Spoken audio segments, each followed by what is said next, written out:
बच्चों, आज के वीडियो में हम लोग क्वेश्चन नंबर 11 और उसके आगे के प्रश्नों को हल करेंगे। जैसा कि बताया गया कि सभी प्रश्नों में कुछ न कुछ सोचने की बात रखी गई है। आप देखिए, यहाँ पर क्वेश्चन नंबर 11 है, integration x d x upon under root x +4 दिया हुआ है। इसे कैसे लगाएंगे? इसे लगाने के लिए हमें अंश तथा अंश में मल्टीप्लाई करना पड़ेगा। सॉरी, अंश में 4 को जोड़ना और घटाना पड़ेगा। अंश में 4 को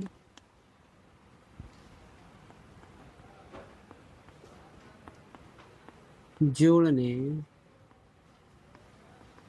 तथा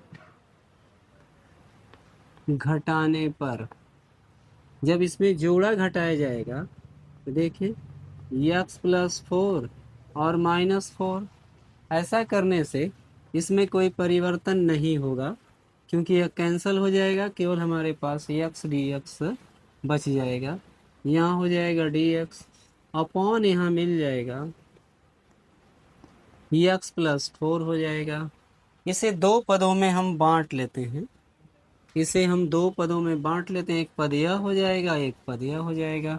अब इसका इसमें भी डिवाइड करते हैं, इसका इसमें भी डिवाइड करते हैं, तो यहाँ मिल जाएगा integration x+4 upon under root x+4 dx कर लिया जाए और -4 यहाँ इस प्रकार से कर लिया जाए, dx upon under root x+4 ऐसे लिख लिया जाए। अब हम क्या करेंगे कि इस पद का परिमेयकरण कर देते हैं। परिमेयकरण करने के बाद नीचे की कड़ी समाप्त हो जाएगी, यह कड़ी अंश में आ जाएगी, तो लगाना बहुत ही आसान हो जाएगा। तो लिख दे रहा हूँ अंश तथा हर में अंडर रूट x+4 से गुणा करने पर, तो जब हम इसमें गुणा कर देते हैं देखें x+4 हो जाएगा अपॉन अंडर रूट x+4 हो जाएगा into under root x+4 upon under root x+4 हो जाएगा dx -4। यहाँ इस पद को हम ज्यों का त्यों छोड़ देते हैं और यहाँ x+4 हो जाएगा। जब इसका हम इसमें मल्टीप्लाई कर लेंगे तो यहाँ सेम पद हो जाने के कारण करणी केवल हट जाएगा, x+4 हो जाएगा। और इसके बाद देखें क्या करना होगा, यहाँ हो जाएगा integration x+4 under root x+4 dx हो जाएगा और नीचे मल्टीप्लाई करेंगे तो रूट हट जाएगा, केवल मिल जाएगा x+4 और -4 integration dx upon under root x+4। बच्चों, यह प्रश्न है, थोड़ा सा लंबा भी होगा और लगाने में जटिलता भी इसमें है, तो उस जटिलता को भी ध्यान में रखते हुए हल किया जाए। इसे कैंसिल कर दिया जाएगा, यहाँ से केवल हमारे पास मिल जाएगा यहाँ अंडर रूट x+4 dx हो जाएगा -4 इंटीग्रेशन यहाँ हो जाएगा dx upon under root x+4। देखिए यहाँ आप कुछ इसे हम मान लें। जब हम मान लेते हैं इसे t = x+4, इसका x के सापेक्ष अवकलन कर देंगे तो dt अपॉन dx = 4 का 0 हो जाएगा, अचर पद है, और x का 1 हो जाएगा, यानी dt बराबर हमें मिल जाएगा dx। जब dt = dx हो जाएगा तो हम dx के स्थान पर dt रख देंगे और इसके स्थान पर हम इस t को रख देते हैं। देखें हमारे पास ये प्रश्न आ जाएगा अंडर रूट t dt और -4 इंटीग्रेशन यहाँ हो जाएगा d t upon under root t. इस प्रकार से हो जाएगा बच्चों। इसका अभी समाकलन नहीं किया जाएगा, अब इसे घातों के रूप में बना लिया जाएगा, तब समाकलन किया जाएगा। देखिए इसके बाद इसे इस प्रकार से भी लिखा जा सकता है, t to the power half, यहाँ हो जाएगा डी टी माइनस फोर। बच्चों ये अपॉन में है तो इसके घात बना करके इस प्रकार से कर लिया जाए। आप देखें कि t है 1/t⁻² हाफ कर लिया जाए equal to t⁻² minus half हो जाएगा। इस प्रकार से कर लिया जाएगा तो यहाँ हो जाएगा t⁻² माइनस हाफ dt हो जाएगा। अब इसका हम समाकलन कर लेते हैं। जब इसका हम समाकलन कर लेंगे तो जैसा कि फार्मूला आपको बताया गया है कि यहाँ फार्मूला प्रयोग कर लीजिए। Integration x to the power n dx is equal to मिल जाता है x to the power n plus one upon हो जाता है n plus one plus C से हम जो है डिवाइड कर लेते हैं। तब यहाँ मिल जाएगा t⁻3/2। इसमें 1 को ऐड करेंगे तो 3/2 हो जाएगा और 3/2 से हम डिवाइड भी कर लेते हैं।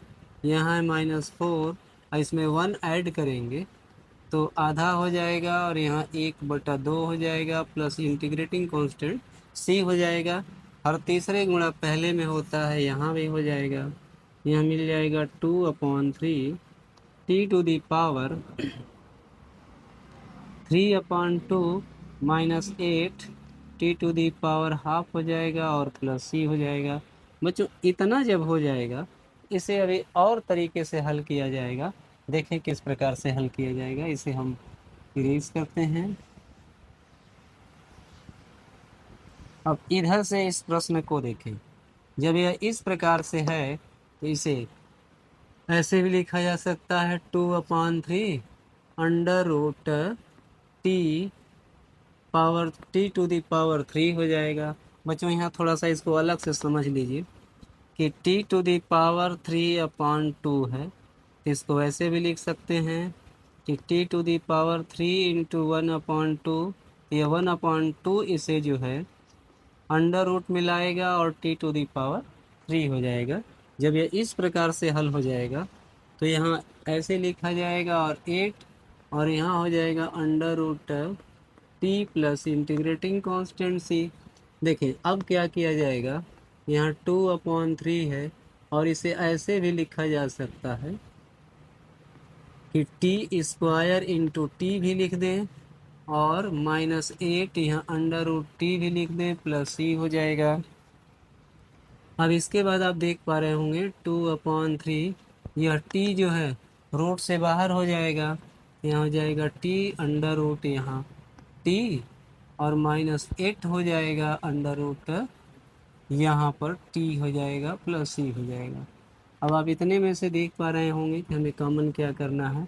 अंडर रूट टी यहाँ भी है और अंडर रूट टी यहाँ भी है, इसे कॉमन कर लिया जाए तो अंडर रूट टी कॉमन हो जाएगा और यहाँ आपका बच जाएगा 2/3 टी और -8 हो जाएगा प्लस इंटीग्रेटिंग कांस्टेंट c हो जाएगा। इसका हम इसमें मल्टीप्लाई कर लेते हैं। यहाँ हो जाएगा अंडर रूट टी और 2t माइनस हो जाएगा, यहाँ जब मल्टीप्लाई करेंगे तो यहाँ 24 हो जाएगा और प्लस इंटीग्रेटिंग कांस्टेंट। अब यहाँ पर हम t की वैल्यू को रख देते हैं।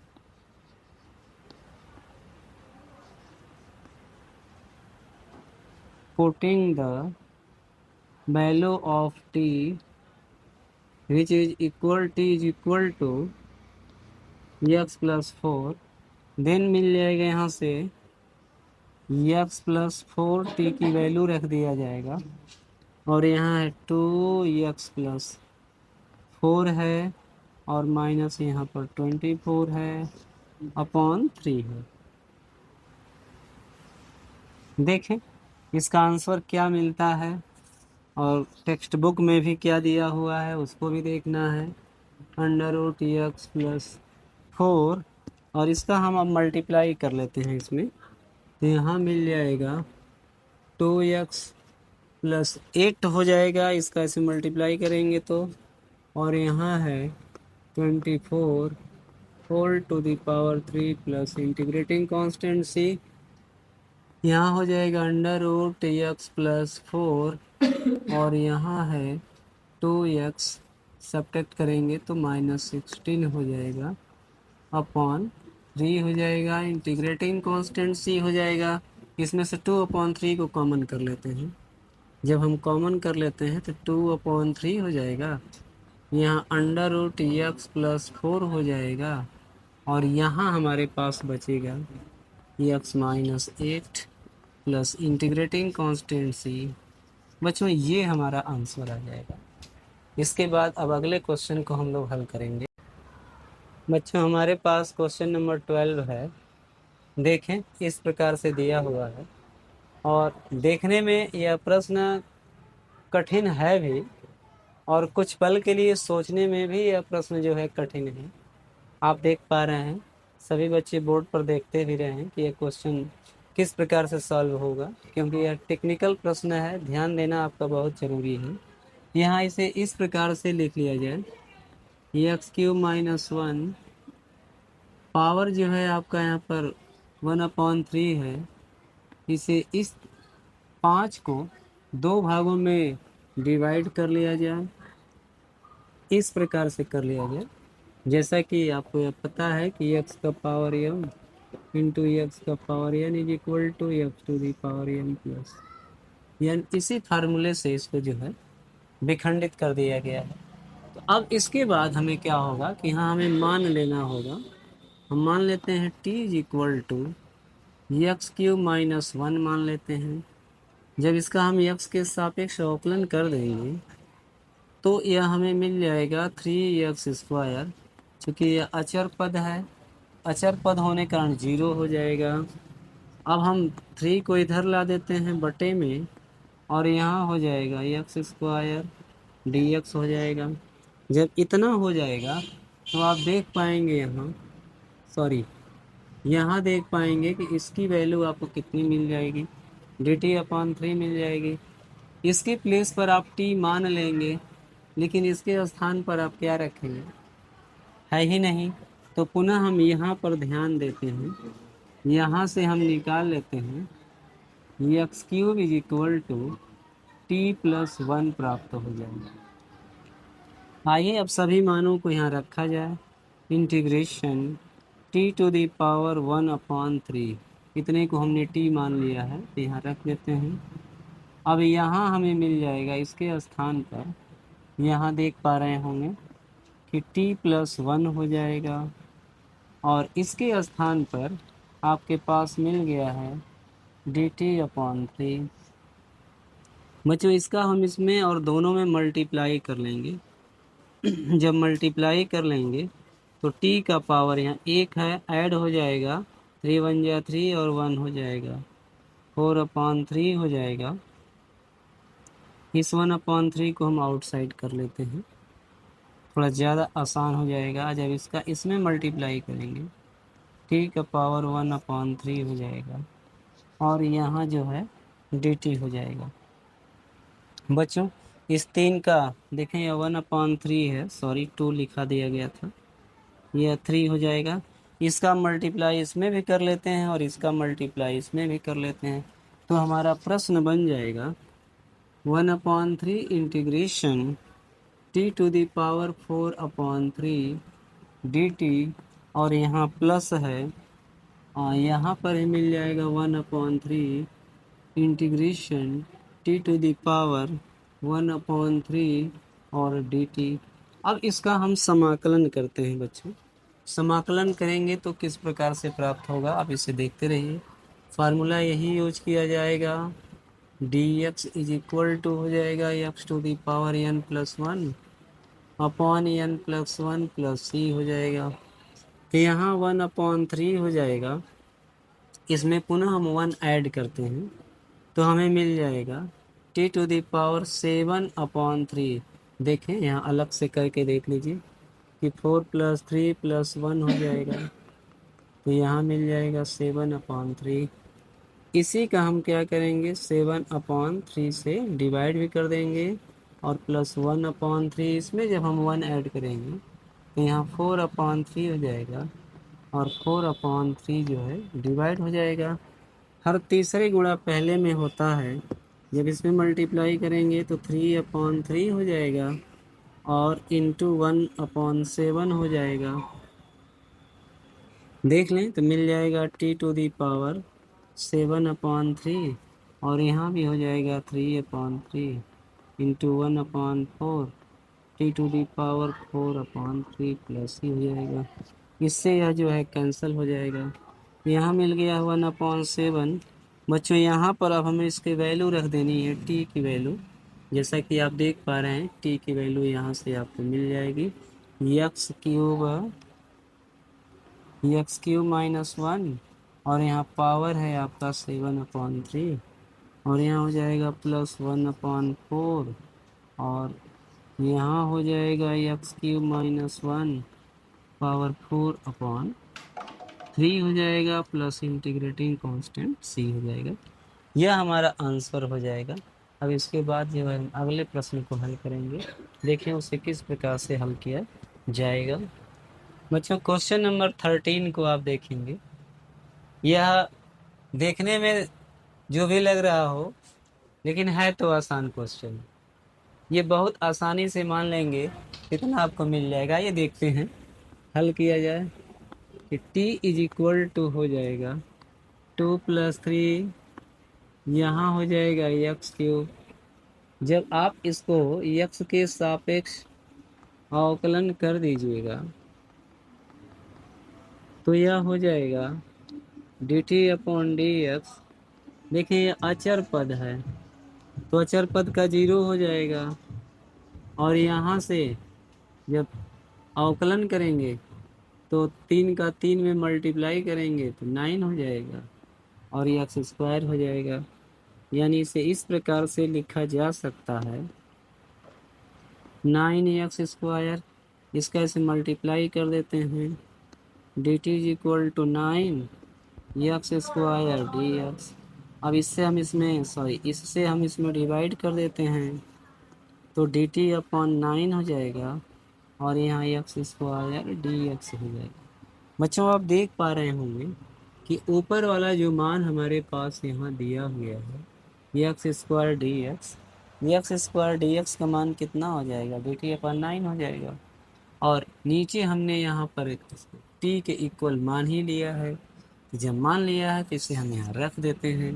इंटीग्रेशन हो जाएगा dt/9 और अपॉन हो जाएगा, यहाँ देख पा रहे होंगे t⁻³ हो जाएगा। तो 1/9 को हम आउटसाइड कर लेते हैं और इसको ऊपर की ओर ले चलेंगे तो रेसिप्रोकल हो जाएगा -3 dt हो जाएगा। अब इसका हम t के सापेक्ष समाकलन कर लेते हैं तो मिल जाएगा 1/9 t⁻³ में +1 ऐड करते हैं और इसी में हम +1 ऐड करके डिवाइड कर देते हैं। जैसा कि आपके सामने इसकी वैल्यू है, देख पाएंगे t की वैल्यू -2/-2 हो जाएगा। इसका से मल्टीप्लाई कर लेते हैं तो ये हो जाएगा 1/-18। इसका मल्टीप्लाई करेंगे और यहाँ इसको अपॉन मिलाते हैं 1/t² + c। अब हम t की वैल्यू को रख देते हैं पूरा, यहाँ से ला करके t की वैल्यू को रख देंगे -1/18 और यहाँ हो जाएगा 2 + 3x। यहाँ देख पा रहे होंगे क्यूब है और यहाँ होल स्क्वायर हो जाएगा प्लस ही। यही हमारा आंसर हो जाएगा। अब इसके बाद हम अगले प्रश्न को हल करते हैं कि उसका आंसर क्या आएगा, आप भी देखिए। बच्चों क्वेश्चन नंबर यहाँ पर 14 लिखा हुआ है। आइए देखिए इसको किस प्रकार से हल किया जाए। है तो बहुत आसान प्रश्न बच्चों, आप लोग भी बोर्ड पे देखते रहिए कि कैसे इसे हल किया जाएगा। लाइए इसको दोबारा लिख देते हैं 1/log ex का पावर m और यहाँ हो जाएगा dx/x। इस प्रकार से लिख दिया जाए देखिए इसको लिखने के लिए एक लॉजिक है, इसलिए लिखा गया है। अब यहाँ हम मान लेते हैं कि t इज इक्वल टू, यहाँ हो जाएगा log बेस ई एक्स हो जाएगा। इसे आप अवकलन कर दीजिए x के सापेक्ष, तो D t upon d x, और log x का अवकलन करेंगे तो 1/x हो जाता है। इसका इसे मल्टीप्लाई कर लीजिएगा तो यहाँ हो जाएगा d t is equal to d x upon x हो जाएगा। कितना हो जाएगा, इसके स्थान पर आपको मानना होगा डी टी और इसके स्थान पर मानना होगा टी, तो आपका प्रश्न बन जाता है यहाँ 1/t⁻m, और यहाँ हो जाएगा डी टी। बच्चों देखिए जब 1/t होता है तब log t होता है। इसके फार्मूलों को थोड़ा अलग से कहीं देख लीजिए। जब कोई प्रश्न हमारे पास 1/x dx हो जाता है, इसका समाकलन होता है log बेस ई एक्स। लेकिन जब यही प्रश्न 1/x⁻n dx हो जाए तो यह log x⁻n1 नहीं होगा। ऐसा नहीं होता, इसको इस प्रकार से लिखना पड़ेगा x⁻n dx। जब इसका समाकलन करेंगे तो x⁻n+1 अपान हो जाएगा -n+1। इस प्रकार से इसे हल किया जाएगा। तो यहाँ पर भी t टू दी पावर कितना देख रहे हैं, m दिया गया है, तो इसे इस प्रकार से कर लिया जाए t to the power -m और dt हो जाएगा। तो यहाँ मिल जाएगा समाकलन करने के बाद t to the power -m+1 upon हो जाएगा -m+1 plus integrating constant c। इसे ऐसे भी लिखा जा सकता है, इसमें से हम जो है कॉमन कर लें, माइनस को कॉमन कर देते हैं, यहाँ हो जाएगा m-1 हो जाएगा, और नीचे इसको इस प्रकार से लिख देते हैं, पहले 1 को फिर इसको। अब t की वैल्यू आप पुट कर दीजिए, जैसा कि आप देख पा रहे हैं कि t की वैल्यू यहाँ है log बेस ई एक्स है, तो यहाँ रख दिया जाए, चाहे इसको नीचे भी ला दिया जाए तो 1/1 - m हो जाएगा इंटू यहाँ जब इसको नीचे लेकर के आ जाएगा t to the power m-1 plus integrating constant c हो जाएगा। अब हमको मिल जाएगा यहाँ से उत्तर 1 - m 1/1 - m इंटू 1/, अब t की वैल्यू हम रख देते हैं log बेस ई एक्स है, और इसका पावर हमें मिल जाएगा m+1 और m-1 है इंटीग्रेटिंग कांस्टेंट c। ये हमारा आंसर हो जाएगा। देखिए यह जो है आंसर हो जाएगा। इसके बाद अगले प्रश्न को हम लोग हल करते हैं। बच्चों ये हमारा आंसर हो जाएगा, लेकिन इसका उत्तर और भी तरीके से लिखा जा सकता है। देखें कितना आंसर हो सकता है, उसे समझते हैं। यहाँ से आप देख पाएंगे कि इसका आंसर क्या होगा। यहाँ से इसे हम देख पाते हैं कि इसके प्रश्न में जो दिया है, हो सकता है टेक्स्ट बुक में कोई और आंसर दिया हो, तो आंसर बनाने का हम प्रयत्न कर लेते हैं। हाँ, यहाँ से भी हम देख सकते हैं कि हमारा आंसर क्या होगा। यहाँ से तो देखें यहाँ हो जाएगा t to the power 1 - m कर दिया जाए, इसको पहले इसको बाद में, अब वही काम यहाँ भी कर लिया जाएगा, तो 1 - m हो जाएगा, यह भी हो जाएगा। बच्चों यहाँ भी हम चाहें तो t की वैल्यू रख सकते हैं, जैसा कि यहाँ देख सकते हैं t की वैल्यू है log बेस ई एक्स है, तो यहाँ पर भी हम इसको ला के रख सकते हैं। तो यहाँ हो जाएगा log बेस ई एक्स हो जाएगा, और इसका पावर 1 - m हो जाएगा, और अपॉन यहाँ भी 1 - m हो जाएगा, प्लस इंटीग्रेटिंग कांस्टेंट सी। आप देख पा रहे हैं कि इस प्रश्न का एक उत्तर यहाँ भी हो सकता है, लेकिन जहाँ भी आपके टेक्स्ट बुक में आंसर दिया हो उसे आप हल कर सकते हैं, चाहे तो यहाँ से हल कर सकते हैं, लेकिन आंसर यह भी नोट कर सकते हैं, कोई दिक्कत नहीं है, सभी प्रश्न सही है। बच्चे हमारे पास क्वेश्चन नंबर 15 है, बोर्ड पे लिखा हुआ है। Integration x d x 9 minus 4x²। ये तो बहुत आसान सा प्रश्न है। आप इससे मान लीजिए t is equal to 9 minus 4x²। इसका x के सापेक्ष आप अवकलन कर दीजिए। जब x के सापेक्ष अवकलन करेंगे तो इसका 0 हो जाएगा और इसका हो जाएगा 8x हो जाएगा। यहाँ हो जाएगा dt upon d x is equal to minus 8x हो जाएगा। यहाँ dt इज इक्वल टू हो जाएगा माइनस 8x। dx हो जाएगा, इसका मल्टीप्लाई कर लेते हैं तो अब हमारे पास मिल जाएगा dt upon minus 8 equal to यहाँ से x dx हो जाएगा। देखिए इसका हम मान रख देंगे, x dx हो जाएगा, सॉरी x dx का मान जो है dt अपॉन माइनस 8 हो जाएगा। तो 1/-1/8 को कॉमन कर लेते हैं, dt हो जाएगा और नीचे हम लोग की वैल्यू t रख देते हैं क्योंकि इसकी वैल्यू जो है देखिए मान लिया गया है t। तो अब 1/t हो गया है तो 1/t का हो जाएगा log t। यहाँ हो जाएगा -1/8 हो जाएगा और यहाँ हो जाएगा log base E T plus integrating constant c हो जाएगा -1/8। यहाँ हो जाएगा log बेस ई। अब t की वैल्यू बच्चों हमारे पास यहाँ है, देख रहे हैं 9 माइनस 4x²। तो यहाँ अब हम लिख देते हैं 9 माइनस 4x² प्लस c हो जाएगा। यह हमारा उत्तर हो जाएगा बच्चों।